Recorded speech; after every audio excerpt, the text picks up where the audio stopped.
شمس الدین حسن شگری صاحب، شمس الدین بھائی، ان کو لیتے ہیں تب تک۔ شگری صاحب بسم اللہ۔ السلام علیکم شمس الدین بھائی، خیریت سے ہیں؟ وعلیکم السلام جی لائر صاحب، کیا حال ہے؟ آپ کی طبیعت آپ کی اللہ خیر تعالیٰ کا خیریت؟ بڑا احسان ہے، تھینک یو فار بس کمنگ، بہت شکریہ آپ کے میں تشریف آوری کا۔ ماشاء بہت آپ کا شکریہ، میں آپ سے بہت مستفید ہوتا ہوں آپ کی گفتگوؤں سے، تو میں متعلم کی حیثیت سے آپ کے دربار میں آیا ہوں، آپ کے اس پہ محفل میں، مطلب مناظر کی حیثیت سے نہیں، میں کچھ سوالات میرے ہیں۔ میں بیسیکلی بنیادی طور پر تو ہمارا تعلق سنی مسلک سے تھا،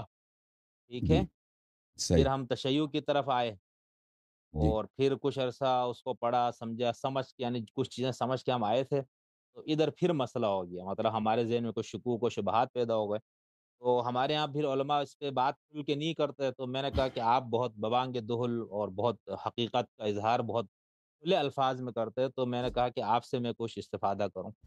تو میں بنیادی طور پر میرا پہلی ایک جو بات ہے سوال۔ میں آپ کا شکریہ ادا کرتا ہوں، آپ نے جس ادب کا اور تواضع کا اظہار کیا ہے، آپ بڑے فاضل آدمی ہیں، میں نے آپ کے کلپس دیکھے ہیں، آپ تحقیقی بہت اچھے کلپس بناتے ہیں، اللہ آپ کو جزائے خیر دے اور اللہ تعالیٰ آپ کی بہت توفیقات شکریہ۔ میں اضافہ فرمائے، اور بہت سارے لوگ آپ کی باتوں سے مستفید ہوتے ہیں، اور پاکستان کے ماحول میں جیسے آپ ریکارڈنگ کراتے ہیں اس طرح کرنا تحقیقی وہ نادر ہے، منفرد ہے، بہت سارے لوگ ویورز بڑھانے کے لیے سنسنی خیز باتیں کرتے ہیں تاکہ ان کے لوگ کلک کریں اور دیکھ لیں، لیکن آپ کا انداز تحقیق ہے، آپ کا انداز یہ نہیں ہے کہ میں زیادہ سے زیادہ ویور کیچ کروں، بلکہ آپ کا انداز یہ ہے کہ آپ علمی باتیں، تحقیقی باتیں اور کچھ باتیں جس میں ڈیپتھ ہو، گہرائی ہو، وہ باتیں پیش کریں، اس سے اگر زیادہ ویورز نہ بھی آئیں تو نہ آئیں، تو میں آپ کا بڑا شکر گزار ہوں، اللہ آپ کو جزائے خیر دے۔ آپ نے جو مجھ سے سوالات کرنے ہیں تو اگر مجھے آئے تو میں اتنا بڑا کوئی محقق نہیں ہوں، اگر مجھے آئے ان کے جواب تو انشاءاللہ تبارک و تعالی امید کرتا ہوں کہ جواب دے سکوں، بسم اللہ کریں۔ بہت شکریہ لہر صاحب، آپ نے میرے لیے اتنے اچھے کلمات کہے، اس پہ خدا آپ کی توفیقات میں اضافہ فرمائے، آپ کے علم تھینک یو میں، سر۔ آپ کی شعور میں۔ اچھا لہر صاحب، میں پہلا جو ایک سوال ہے نا، جو عقیدے کے حوالے سے میرا ایک سوال تھا، جب ہم عقیدہ لیں گے تو اس کا سورس کیا ہے؟ یعنی قرآن پاک سے تو ہر کوئی کہتا ہے کہ ہم عقیدہ لیں گے، تو اس کے بعد حدیث، تو کیا حدیث احاد سے بھی عقیدہ لیا جائے گا، یا عقیدے کے لیے صرف حدیث متواتر کا ہونا ضروری ہے؟ یہ میرا پہلا سوال ہے۔ جی، تو عرض یہ ہے کہ دیکھیں کچھ بنیادی باتیں ہیں جن کی عقل گواہی دے دیتا ہے، یعنی ٹھیک۔ یعنی اگر شخص قرآن و سنت پہ اعتقاد بھی نہیں رکھتا لیکن اللہ تعالیٰ نے ہر بشر کے باطن میں ایک باطنی نبی، ایک باطنی پیغمبر کو رکھا ہوا ہے جس کا نام عقل ہے، اور اگر کسی کے پاس صحیح۔ عقل نہیں ہے تو وہ اس پہ تکلیف بھی نہیں ہے، اس پہ حساب کتاب بھی نہیں ہے، جی۔ تو ہر صحیح۔ انسان جو مکلف ہے اس کے اندر عقل ہے، اور عقل ایک ایسی چراغ ہے کہ اس کے سامنے اگر مختلف راہیں دکھایا جائیں تو بہت دفعہ، نہیں کہ ہر دفعہ، بہت دفعہ وہ غلط اور صحیح میں تشخیص دے سکتا ہے، بالخصوص اگر انسان عقل کا استعمال کرے اور سوچے اور کچھ تحقیق کرے، اور کیونکہ حق اور باطل میں بہت دفعہ تشابہ ہوتا ہے، لوگ باطل باتوں کو حق بنا کر پیش کرتے ہیں، لیکن اگر انسان سوچے تو بہت دفعہ بہت آسانی سے واضح ہو جاتا ہے کہ حق کیا ہے، تو ایک مرحلے میں عقل حجت ہے، اور عقل جب شہادت دے ٹھیک۔ دیتا ہے کہ قرآن کریم اللہ کا کلام ہے، یہ اللہ تعالیٰ کی وحی ہے، اور اللہ تعالیٰ خالق زمین و آسمان ہے، اللہ جھوٹ نہیں بولتا،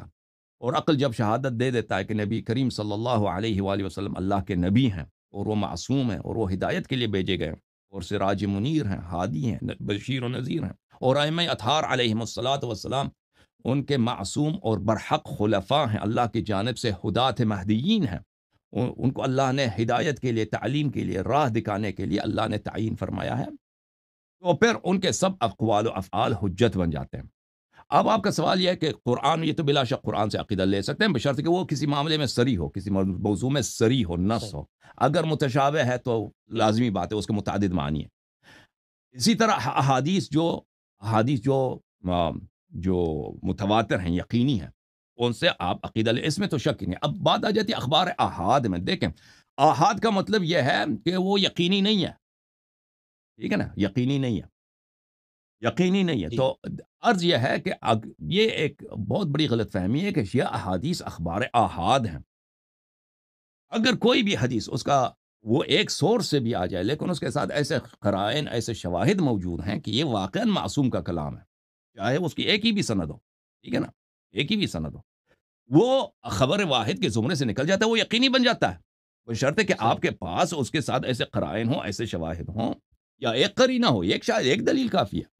کہ وہ ایک ہی اسی حدیث کو وہ یقینی بنا لیتا ہے یا اطمینان کی حد تک پہنچا دیتا ہے، تو وہ صحیح بن جاتا ہے، وہ صحیح اس معنوں میں کہ یہ یقینی بن جاتا ہے، پھر وہ واحد نہیں رہتا۔ تو الحمدللہ رب صحیح، العالمین، شیعہ احادیث اکثر ایسے ہیں کہ وہ اس طرح نہیں ہے کہ ان کی ایک ہی سند ہے، پر ہمیں پتہ ہی نہیں ہے واقعا پیغمبر یا ائمہ ابرار صلوات اللہ علیہم کے یہ اقوال ہیں یا نہیں ہیں۔ احادیث شیعہ، یہ ہمارے محدثین کا اس پہ بڑا زور ہے، بلکہ سید مرتضیٰ کا تو آپ نے دیکھا ہوگا، ان کا تو یہ بہت واضح ہے کہ شیعوں کا ترہ امتیاز یہ ہے کہ وہ اخبار واحد پہ عمل بھی نہیں کرتے، صرف خبر متواتر پہ عمل کرتے ہیں، ہوں، ٹھیک ہے نا؟ جی، وہ ایک چھوٹا آدمی نہیں تھا، اس کو نہیں پتا، وہ اس طرح نہیں تھا کہ اس کو اصطلاحات کا نہیں پتا، اس کو بخوبی پتا ہے کہ متواتر کے اس کو کہتے ہیں، واحد کے اس کو کہتے ہیں، اور وہ عمل کی بات کر رہا ہے، فروعات کی بات کر رہی ہے، اور عقائد جی، تو دور کی بات ہے۔ عقائد کے نہیں، بالکل، ہاں، وہ کیسے اس سے بات کہتا ہے؟ کیونکہ ان کو پتا ہے کہ خبر واحد وہ ہے جس کا ہمیں نہیں معلوم کہ واقعا یہ پیغمبر صلی اللہ علیہ وسلم نے بولا یا نہیں بولا، فلانے نے فلانے سے سنا، فلانے نے فلانے سے، فلانے ہو سکتا ہے بولا، ہو سکتا ہے کچھ اور بولا، الفاظ چینج ہو گئے ہوں، بالکل، بالکل۔ لذا ہم عقیدے میں اور عمل میں وہ چیز جو حجت ہے اللہ کی جانب سے، جو واقعا معصومین علیہ السلام کا فرمان ہے، ہم اس کو لے لیتے ہیں۔ اگر ہمیں پتہ نہیں ہے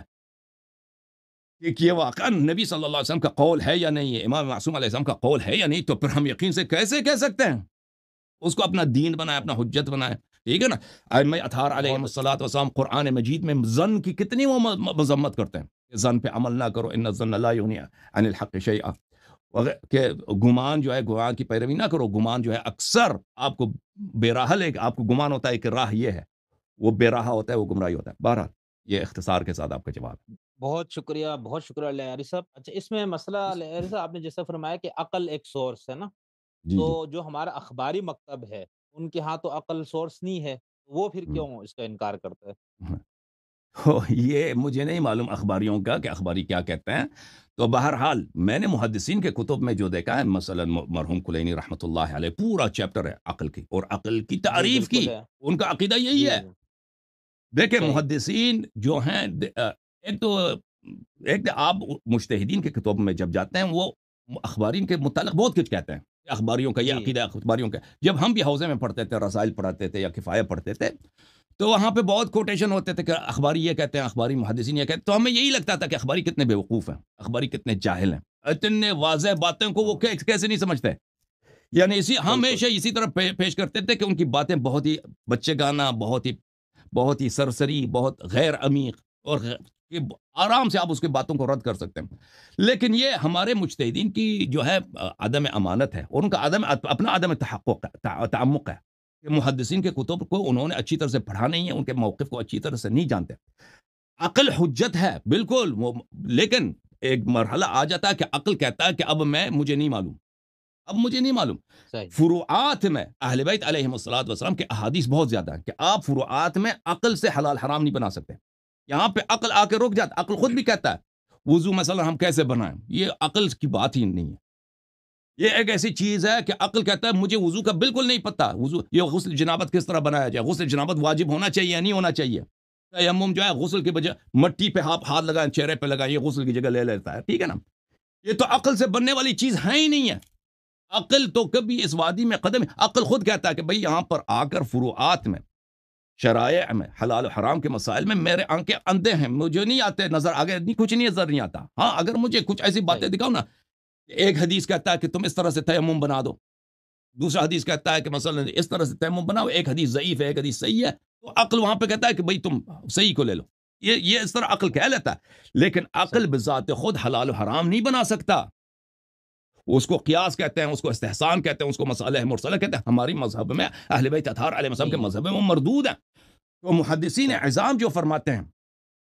کہ عقل کو ہم نہیں مانتے، اس طرح نہیں کہتے کہ عقل کو یہ کوئی عاقل اس طرح کہتے، یہ پاگل کی ہاں، بات نہیں، ہے کہ نہیں، ہم عقل کو نہیں مانتے، کوئی کہتا ہے بھائی کہ عقل بری چیز ہے؟ نہیں، سورس نہیں مان رہا نا، ہاں دین کا، ہاں، عقیدے کا، عقل، ہاں، عقل سورس ہے، لیکن جن چیزوں میں سورس ہے،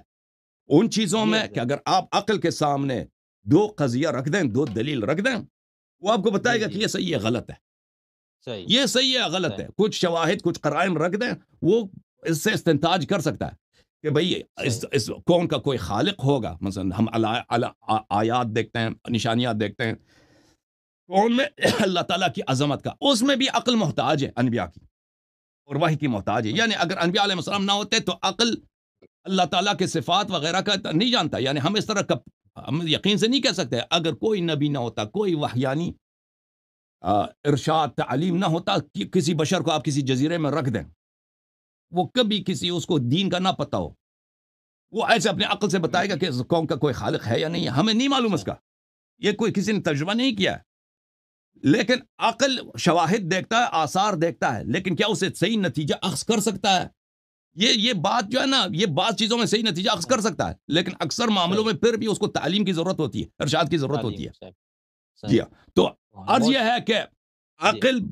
ایک مرحلہ ہے عقل کے کام کا، لیکن عقل سب کچھ نہیں بتا سکتا. عقل ایک مرحلے میں آ جاتا ہے وہ جب خود عقل آپ کو شہادت دے دیتا ہے کہ اللہ وحدہ لا شریک حق ہے، نبی کریم صلی اللہ علیہ وسلم نبی ہیں، معصوم ہیں، اللہ کی جانب سے ہادی ہیں، ائمہ اطہار علیہ السلام معصوم ہیں، ان کی اطاعت ہی میں انسان کی فلاح ہے. تو پھر عقل خود شہادت دیتا ہے جو وہ کہتے ہیں وہ صحیح ہے، تم مان لو. تو پھر فروعات کے مسائل میں عقل کی بالکل کوئی حجیت نہیں ہے، اور یہ ہمارے پاس اس کے دلائل بہت زیادہ. اور لیکن ہمارے مجتہدین نہیں مانتے اس بات کو. مجتہدین کی یہ بہت بڑی ہٹ درمی ہے، مجتہدین کی یہ بہت تعجب ہے. یعنی اتنے غلط اخطاء کہ اتنے زیادہ احادیث ہیں کہ آپ فروعات سے عقل نہیں، فروعات میں عقل سے آپ کوئی حکم نہیں بنا سکتے، لیکن وہ بہت آ جاتے ہیں کہ اپنے عقل سے حکم بناتے ہیں، حلال حرام بناتے ہیں، واجب بناتے ہیں، بہت زیادہ، بہت کثرت کے ساتھ. حالانکہ یہ مذہب اہل بیت علیہ السلام میں بدیہیات ہے کہ یہ حرام ہے، یہ ممنوع ہے. اور عقل خود بھی کہتا ہے کہ میرا اس معاملے میں کام نہیں ہے، لیکن مجتہدین یہ کرتے ہیں اور اپنے بیچارے شیعوں مقلدین کو بتاتے ہیں کہ یہ ہمارے جو ہیں،